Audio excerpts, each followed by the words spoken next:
السلام علیکم ورحمۃ اللہ وبرکاتہ۔ دوستوں، رمضان المبارک کا دوسرا عشرہ گزرنے والا ہے اور تیسرا عشرہ شروع ہونے والا ہے۔ آج 19واں روزہ ہے۔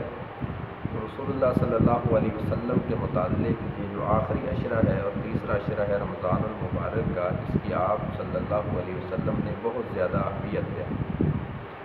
اور حضرت عائشہ رضی اللہ تعالی عنہ فرماتی ہیں، حدیث صحیح بخاری کے اندر، صحیح مسلم کے اندر، صحیح بخاری میں 2024 اور صحیح مسلم میں 1174 نمبر روایت ہے۔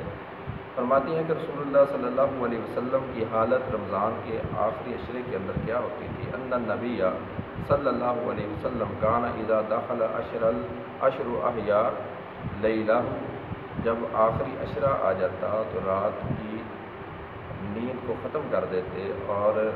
ساری کی ساری رات اللہ کے سامنے قیام کرنے میں گزار دیتے، بہت زیادہ اللہ کی عبادت کرتے، وَأَيْقَظَ أَهْلَهُ، اور اپنے گھر والوں کو بھی اٹھا دیتے، وَشِدَّ مِئْزَرَهُ، اور کمر بستہ ہو جاتے، جس طرح کوئی بہت ضروری کام جو ہے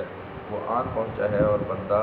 جس طرح دیکھیں نا ناظرین، ہمارا جب کسی بھی کوئی کاروبار ہے، سیزن کے دن ہوتے ہیں، تو ہم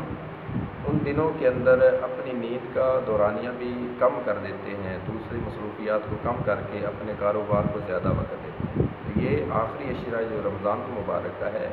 یہ نیکیاں کمانے کے لیے اللہ رب العالمین کی طرف سے ایک بہت بڑا پیکج ہے، اور رسول اللہ صلی اللہ علیہ وسلم اب کمر بستہ ہو کر اس عشرے کی عبادت کیا کرتے تھے، جس طرح کہ دوسری روایت حضرت عائشہ رضی اللہ تعالیٰ عنہ سے مروی ہے، صحیح مسلم کے اندر 1175 نمبر، فرماتی ہیں کہ رسول اللہ صلی اللہ علیہ وسلم کان رسول اللہ یجتہد فی عشر الاواخر ما لا یجتہد فی غیرہا،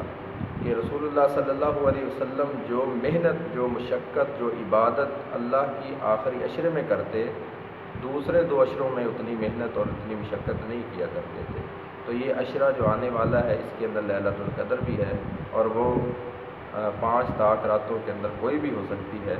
اور ہمیں چاہیے کہ اس عشرے کے اندر زیادہ سے زیادہ عبادت کر کے اللہ رب العالمین کو راضی کریں، اللہ کی زیادہ سے زیادہ عبادت کریں، اپنے گھر والوں کو بھی اس کی ترغیب دیں، اپنے بچوں کو بھی اس کی ترغیب دیں۔ تو یہ آخری عشرہ بڑی اہمیت والا ہے، اس کے اندر لیلۃ القدر ہے جو کہ 1000 مہینوں سے بہتر ہے، اور رسول اللہ صلی اللہ علیہ وسلم نے فرمایا جس بندے نے لیلۃ القدر کا قیام کیا ایمان اور ثواب کی نیت کرتے ہوئے، تو اللہ رب العالمین اس بندے کے، یا وہ عورت ہے تو اس کے گزشتہ سارے گناہوں کو اللہ معاف کر دیتے ہیں۔